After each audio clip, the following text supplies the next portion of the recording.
늘 말씀드리지만 성경은 두 가지를 우리에게 이야기하고 있습니다. 어떻게 하면 하나님의 자녀가 되는가? 또 하나님의 자녀가 된 자들은 그리스도인은 어떻게 그리스도인답게 살 수 있는가? 다른 말로 표현하면 어떻게 주님과 동행할 수 있는가? 24시간 예수님과의 행복한 동행 하고 계십니까? 아니면 주님의 자녀가 되었지만 내 앞에 놓인 어떤 큰 돌 때문에, 큰 문제 때문에 주님과 행복한 동행을 하지 못하시고 혹시 조금 막혀있는 부분은 없습니까? 한 주일 동안 특별 새벽기도까지 해서 예수님과의 동행하는 삶, 이런 제목으로 좀 우리의 믿음을 다시 한번 이렇게 돌아보는 시간 가지려고 합니다. 동행한다는 것이 과연 무슨 뜻일까요? 동행한다. 어떤 슈퍼맨을 내가 같이 동행한다면 모든 문제를 다 해결해 주기 때문에 동행하기가 참 편할 텐데, 혹시 우리 남편이 그런 슈퍼맨이기를 기대하십니까? 애시당초 포기하십시오. 어느 누구도 우리는 슈퍼맨이 될 수 없습니다. 어느 누구도 우리의 모든 문제를 피해갈 수 없습니다. 동행하면 생각나는 단어가 혼인서약입니다. 우리 혼인서약 하실 때 어떻게 서약하셨습니까? 좋은 일이 있을 때나 건강할 때나 뿐만 아니라 아플 때나 가난할 때나 어려울 때도 한 마음으로 한 방향으로 나아가겠다고 한 것이 우리 혼인서약입니다. 부부가 앉아 계신 분들이 계시는데요. 동행 잘하고 계신가요? 한번 서로 쳐다보시면서 우리 함께 잘 동행합시다. 다시 한번 다짐하시기 바랍니다. 함께 잘 동행하시며 나가시는 그런 은혜가 있기를 주님의 이름으로 축복합니다. 예수님의 제자가 된다는 것, 어떻게 보면 오늘 제목처럼 예수님과 동행하는 삶을 이야기합니다. 때로는 예수님을 막 좋아하면서 외치면서 환호성 치다가, 때로는 모자를 바꿔 쓰는 어떤 운동팀의 열혈 팬처럼 이 모자를 썼다가 그 팀이 실적이 안 좋으면 다른 모자를 바꿔 써도 우리는 비난하는 그런 세상이 아닙니다. 그렇게 쉽게 마음을 바꾸는 그런 세상에서 과연 어떻게 우리는 예수님을 따르는 삶을 살 수 있을까? 그것은 팬으로 사는 삶이 아니라 팔로워, 예수님의 제자로 예수님과 동행하는 삶이 진정 주님이 원하시는 그런 삶입니다. 신약에도 구약에도 동행이라는 단어가 성경에 나옵니다. 창세기 5장에 또 누가복음 7장에 동행이라는 단어가 무엇인가? 이 영어 표현에 보면 항상 with라는 단어가 같이 나옵니다. 함께, 주님과 함께하는 삶, 동행하는 삶이 만사형통을 의미하지 않습니다. 동행하기 때문에 어려움이 하나도 없다? 그렇게 성경은 이야기하지 않습니다. 동행했기 때문에 내게는 부족함이 없었다? 물론 하나님이 공급해 주시지만 실제적인 삶 가운데서는 부족함을 있을 수 있고 아플 수도 있고 여러 산이 있고 계곡이 있는 것처럼 풍랑이 있는 것처럼 그런 어려움이 우리 삶 가운데서는 얼마든지 있을 수 있습니다. 동행이라는 것, 그래서 함께 간다는 의미입니다. 함께 간다는 것은 방향도 같아야 되고 목적도 같아야 되고 끝까지 가는 것입니다.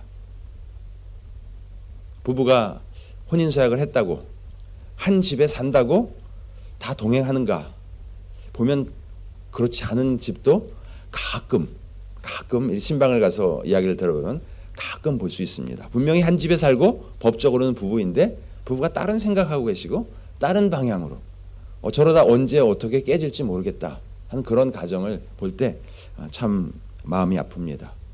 그런 이유 중에 하나는 사람과 사람 사이에 어떤 간격이 있기 때문에 그렇습니다. 서로의 생각이 다릅니다. 왜 생각이 다를까요? 우리가 자라온 환경이 다르죠. 두 분이 계시면 두 집의 문화가 다르죠. 지역의 풍토가 다르죠. 생각이 다르죠. 음식 맛이 다르죠. 누구는 간장 찍어 먹어야 되는데 누구는 고추장 찍어 먹어야 되고, 어떻게 보면 같은 것이 하나도 없는 그런 사람들끼리 만나서 함께 동행해 나간다는 것. 동행해 나가기 위해서는 그 사이에 그 갭이 어떤 갭인지, 그 사이에 간격이 어떤 간격인지를 우리가 알고 그것을 채우고 서로가 노력해서 함께 나가야 우리 동행을 해나갈 수 있습니다. 사람과 사람 사이에도 참 두 분이 잘 맞는 것 같은데도 불구하고 싸우시는 경우 있죠. 그렇죠? 예. 정말 잘 맞는 것 같거든요. 찰떡궁합이라고 이야기하는 것처럼 잘 맞는 것 같은데 남은 모르지만 부부간에는 아는, 가끔 이렇게 싸워서 팩 돌아지기도 하고 그런 모습이 있죠.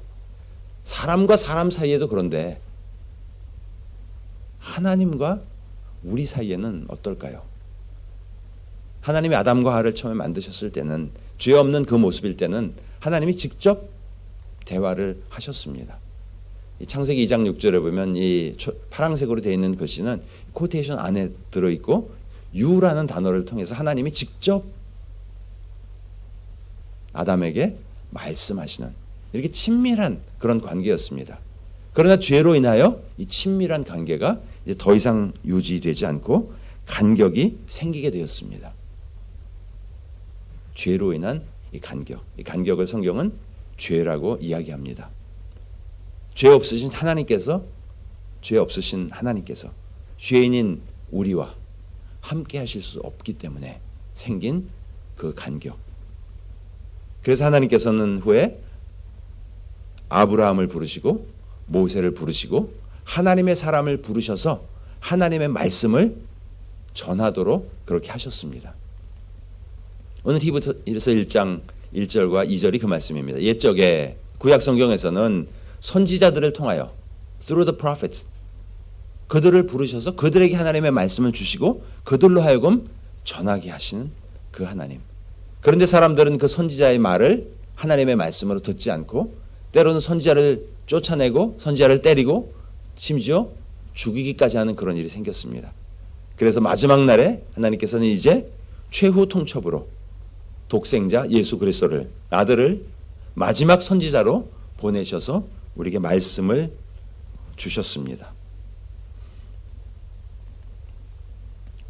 내가 주님과 동행한다는 것, 어떤 의미일까요? 우리 기도할 때 보면 처음에 시작을 하나님 아버지라고 이야기하면서 마지막에는 예수 그리스도의 이름으로 기도합니다 이야기하죠. 하나님께 가는데 예수 그리스도의 이름을 통하여, 즉 예수 그리스도를 통하여 우리 하나님 앞에 나아가고 있습니다. 내가 주님과 동행한다는 것, 수도 없이 말을 들었는데 이게 정말 무슨 뜻인가? 나는 정말 주님과 동행하고 있는지 앞으로 좀 보려고 합니다. 예수님과 동행하는 삶. 스케줄을 이렇게 잡아봤습니다. 오늘 그리스도를 통하여 through Christ, 그리고 월요일부터 금요일까지 특별 새벽기도 시간을 통하여 예수 그리스도 위에, 그 반석 위에, 그다음에 예수 그리스도의 그 안에, 예수 그리스도의 그 주권 아래, 예수 그리스도를 향하여 예수 그리스도를 위하여 사는 것은 과연 무엇인가? 그래서 어떻게 우리는 예수님처럼 예수님을 닮아가는 삶을 살 수 있을까? 이렇게 7번의 시간을 통해서 예수님과 동행하는 삶을 우리가 함께 좀 돌아보고, 나는 정말 주님과 동행하고 있는가? 내가 주님과 동행하는데 부족한 부분은 무엇인가? 이것을 함께 한번 돌아보는 그런 시간을 가지려고 합니다. 먼저 이 간격의 문제를 우리가 해결해야 됩니다. 하나님과 우리 사이에는 간격이 있다는 것. 말씀드린 것처럼 사람과 사람 사이에도 간격이 있는데 죄가 없으신 하나님과 죄인으로 태어난 우리 사이에 이 엄청난 간격, 동행을 위해서 원천적으로 이 간격의 문제를 해결을 해야 되는데 결국 죄로 인하여 하나님과 우리 사이에 이 간격이 생겼습니다. 성경이 이 간격, 이 죄를 어떻게 이야기하는가 하면요, 우리에게 명령하신 부분들이 있습니다. 행해라, do, 사랑하라, 하나님을 경외하라, 부모를 공경하라. 이렇게 주신 긍정 명령에 대하여 순종하지 못한 것이 죄입니다.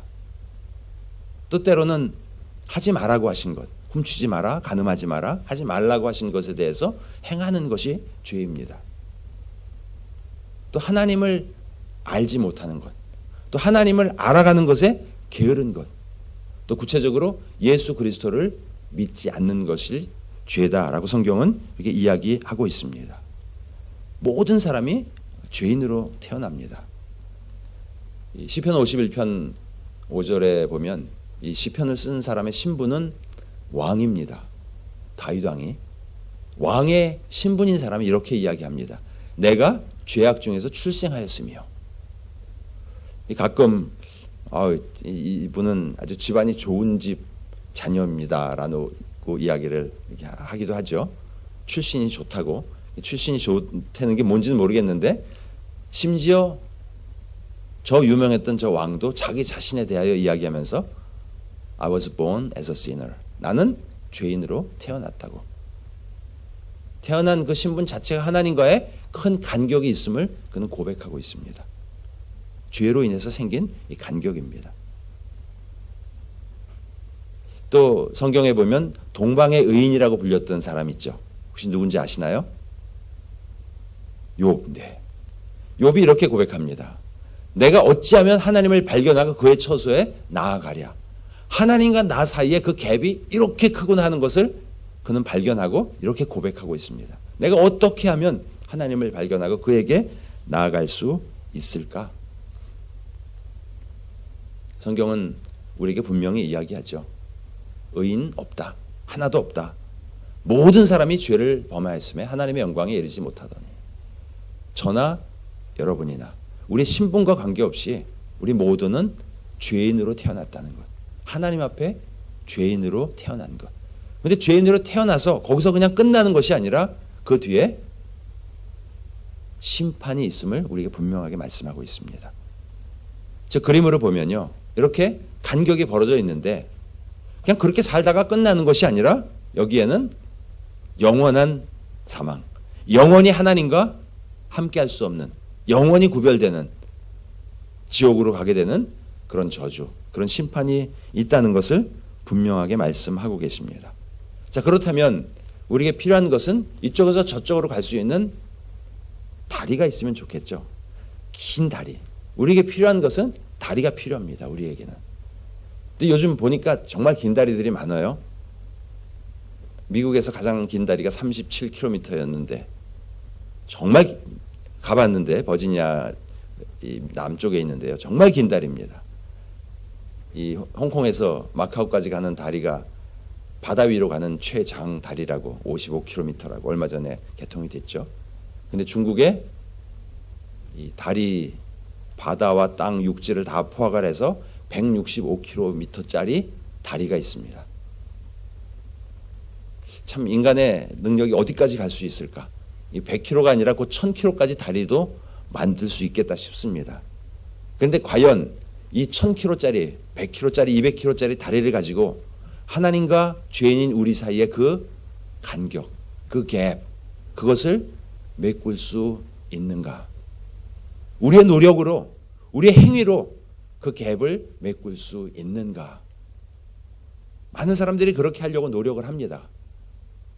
철학으로, 종교로, 도덕적인 행위로, 물질로. 그런데 성경은 이야기합니다. 고린도전서 1장 21절 같이 한번 읽겠습니다. 하나님의 지혜에 있어서는 이 세상이 자기 지혜로 하나님을 알지 못함으로 자기 지혜로 알 수 없다고 말씀합니다.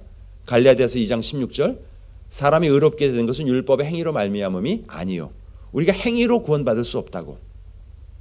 마찬가지로 철학으로 도덕으로 그 다리가 될 수 없음을 분명하게 이야기하고 있습니다. 모든 인간적인 방법, 선행이나 종교나 돈이나 도덕이나 이런 것을 가지고는 하나님께 연결되는 다리로 불가능하다고 성경은 분명히 말씀하고 있습니다. 왜 그럴까요? 잠언서 14장 12절 같이 한번 읽겠습니다. 어떤 길은 사람이 보기에 바르나 필경은 사망의 길이니라. 어떤 사람은 참 착하게 살아서 법 없이 살 사람이에요. 교회 다니는 사람보다 더 착해요. 이런 이야기, 교회 다니는 사람 부끄럽게 하는 우리 주변의 이웃들이 있잖아요. 저 사람한테 어떻게 전도해야 될지 모르는 그런 사람들. 사람의 보기에는 바라 보이지만 그 필경은 사망이라고요. 왜냐하면 모든 사람이 죄를 범하였으면 하나님의 영광에 이르지 못하더니 그 우리가 쌓은 도덕적인 행위와 우리가 쌓은 그 행위를 가지고 하나님 앞에 나아갈 수 없다는 것을 성경은 분명히 말씀하고 있습니다.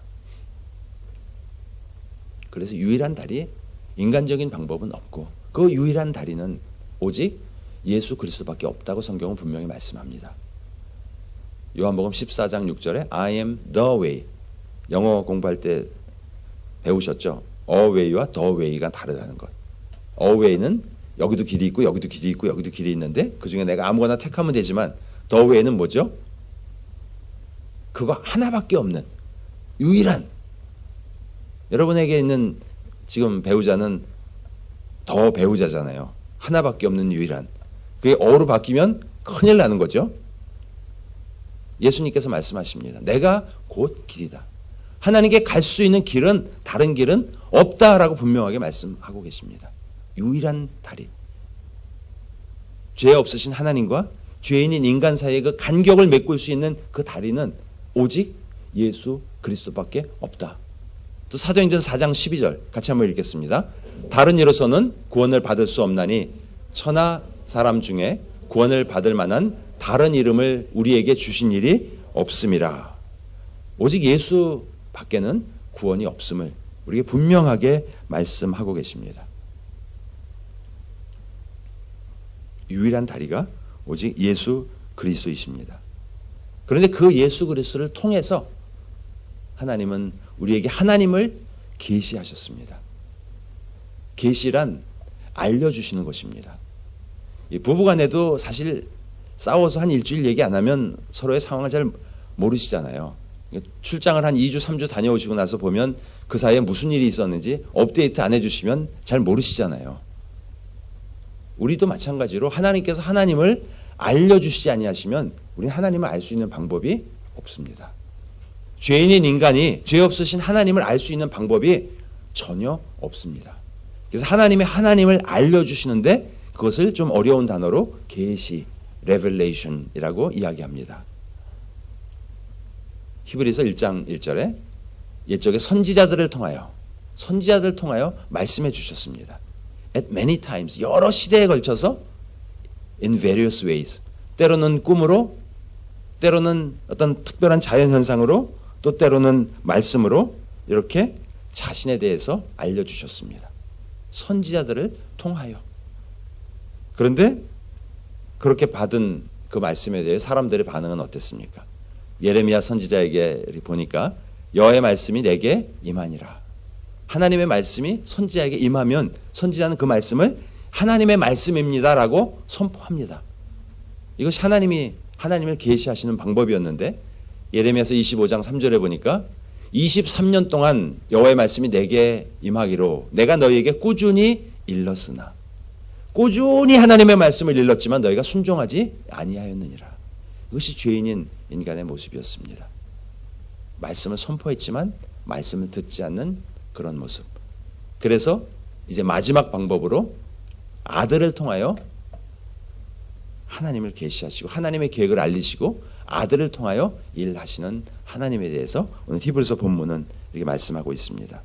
마지막 방법으로, 마지막이라는 것은 더 이상 다른 선지자가 없다라는 것입니다. 예수 그리스도를 통하여 선포되신 하나님의 계시, 하나님의 일하심을 받아들이지 않는다면 더 이상 다른 구원의 방법은, 앞으로 펼쳐질 다른 방법은 없다라고 분명히 말씀하고 계십니다. 이 모든 날 마지막에는 아들을 통하여 우리에게 말씀하셨으니. 좀 근데 이제 2절 밑에서부터 보면 도대체 그 아들이 어떤 아들인가에 대하여 말씀하고 계십니다. 어떤 아들이시기에 그분이 계시한 하나님을 우리가 하나님으로 믿고 그 말씀을 받아야 되는가. 2절에 보니까 그 아들은 만유의 상속자라고 이야기합니다. 또 모든 세계를 지으셨습니다. 창조 때부터 하나님과 함께 하셨고 만유의 모든 것을 갖고 계시고 모든 것을 위임받으신 분이라고 분명히 말씀합니다. 또 3절에 좀 어려운 단어들이 있습니다. 하나님의 영광의 광채시요. 즉 그분이 바로 하나님을 드러내는 것이다. 그분이 하나님이다. 또 그 본체의 형상이다. 본체가 있는데 그분의 형상이라는 것은 삼위일체 하나님처럼 그 하나님을 따로 이렇게 보여주시는 분이다. 구별된 분이다라는 것을 이야기합니다. 그리고 히브리서 1장 4절에 그가 천사보다 훨씬 뛰어난 분이시다. 즉 그 예수 그리스도, 우리 계시를 전해주신 그분이 하나님이시다라는 것을 2절, 3절, 4절을 통하여 반복하고 계십니다. 예수님은 하나님이십니다. 삼위일체 하나님이신 그 하나님께서 하나님의 계시를 우리에게 친히 전하셨다는 사실. 동시에 하나님이신 그 예수님께서 완전한 육신을 입고 이 땅에 오셨음을 히브리서 2장에서는 말씀합니다. 그도 또한 같은 모양으로 혈과 육을 함께 지니심은 우리처럼 똑같은 육신을 지니고 오셨다. 또 2장 18절에 그는 시험을 받아서 고난을 받으셨다라는 것. 그래서 우리가 사는 이 삶이 어떤 삶인가를 우리의 모든 고통과 고난을 충분히 아시고 겪으신 분이시다라는 것을 이야기합니다. 2장 9절에는 죽음의 고난을 받으심으로 모든 사람을 위하여 죽음을 맛보려 하심이라. 우리가 갖고 있는 가장 큰 고통, 죽은 다음에 어떻게 될까?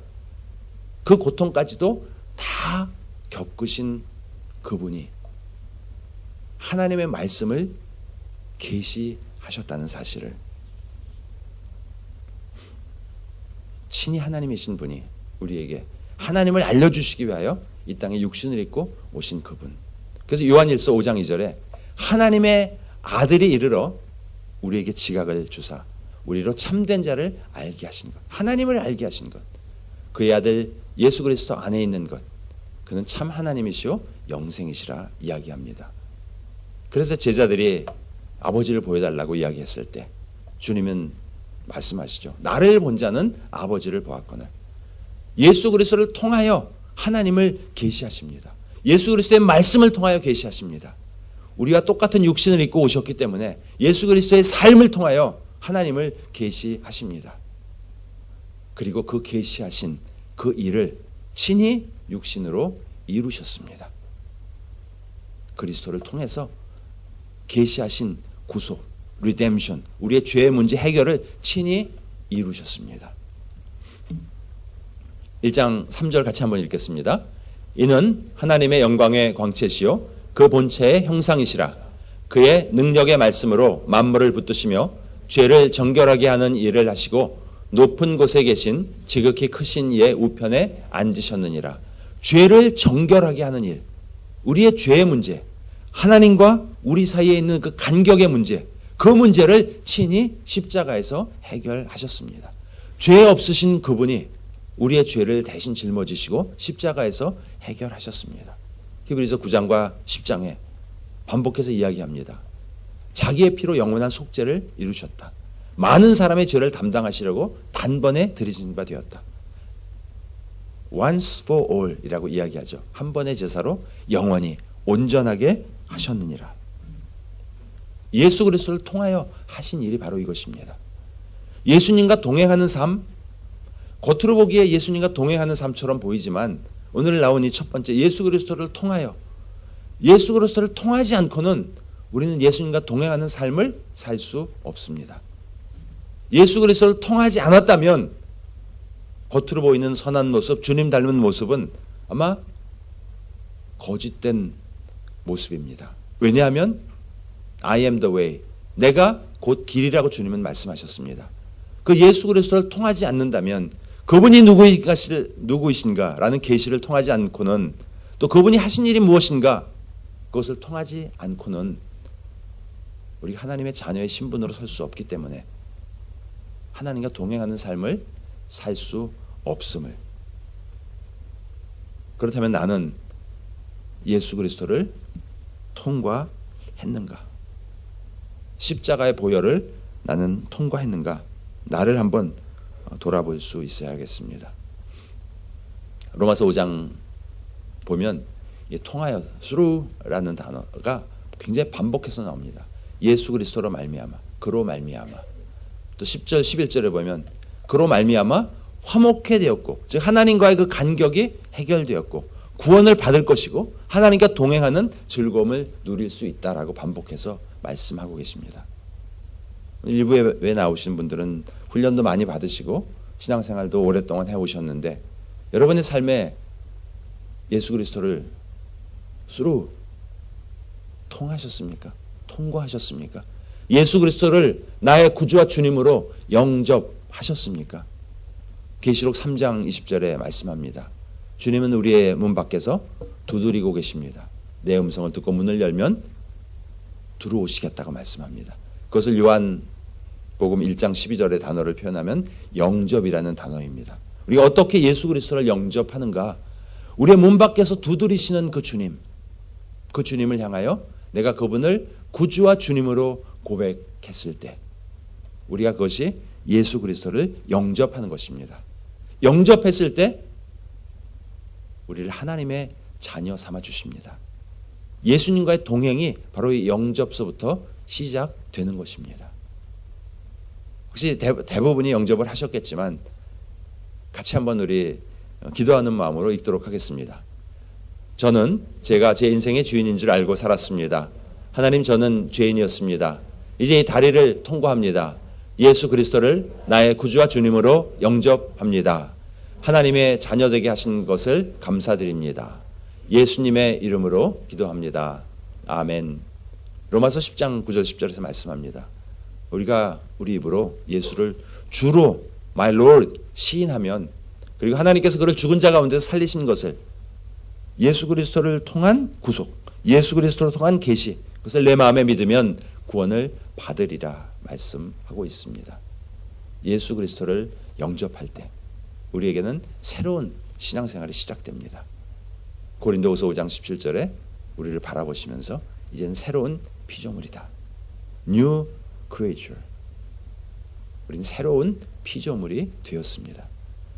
그런데 새로운 피조물이 된 것에 그냥 우리를 그대로 방치해 두시고 내버려 두시는 분이 아니라 우리의 삶의 오늘과 내일을 주님은 계속해서 이끌어 가십니다. 구원을 위해 주님은 다리가 되어 주셨습니다. 거기에서 끝나는 것이 아니라 우리의 현재의 삶에도, 장래의 삶에도 우리가 늘 함께하고 계십니다. 하나님의 자녀가 되었지만 만사형통이 아니라 우리의 삶에는 늘 우리를 힘들게 하는 여러 가지 문제점들이 있습니다. 혹시 눈앞에 놓여져 있는 어떤 현실적인 문제 때문에 하나님의 자녀가 되었으면서도 자녀가 누려야 되는 기쁨을 누리지 못하고 혼자 스스로 해결하려고 마치 부모가 계신데도 고아처럼 그렇게 지내고 있지는 않았습니까? 나를 힘들게 하는 것은 지금 무엇입니까? 내가 해결해야 되는데, 해결하고 싶은데 내가 스스로 해결할 수 없는 그 문제, 끙끙거리면서 내가 스스로 풀지 못하는 그 문제는 무엇입니까? 예수 그리스도를 통하여 구원의 다리가 되신 그 주님은 우리의 중보자가 되십니다. 우리를 위하여 기도해 주십니다. 그리고 우리에게 은혜를 주시는 은혜의 다리가 또한 되어 주십니다. 은혜란 받을 자격이 없는 자에게 주시는 것이 은혜입니다. 우리는 은혜가 없이는 사실 살 수 없는 인생입니다. 주님의 도우심의 손길 없이는 우리는 살 수 없는 그런 인생입니다. 예수님이 나의 그리스도시라는 것, 내가 그리스도를 통했다는 것, through Christ, through Christ 우리는 구원받습니다. 그리고 그분은 우리를 위해서 중보해 주십니다. 우리에게 은혜를 주십니다. 내 삶에 나를 힘들게 하고 있는 문제점들은 무엇입니까? 가정에 어려움이 있으십니까? 직장에, 아니면 자녀의 앞길에, 우리의 재정적인 문제에, 또 인간관계에 우리를 힘들게 함으로 우리가 참 그리스도인답게 살지 못하게 우리의 발을 묶고 있는 그 부분들, 우리 주님 앞에 한번 올려드리며 기도하기 원합니다. 내게 예수 그리스도를 통하여 그 간격을 메꿔주신 그분, 나를 위해서 중보기도 해주시는 그분, 나에게 은혜를 베풀어 주시는 그분께 주님이 모든 문제를 주님이 함께해 주옵소서. 그래서 매일매일 내가 예수 그리스도를 경험하게 하여 주옵소서. 우리 이렇게 한번 기도하기 원하는데, 우리가 함께 불렀던 찬양 후렴 부분 한두 번만 반복해서 부르고 이 내용으로 같이 좀 기도하기 원합니다.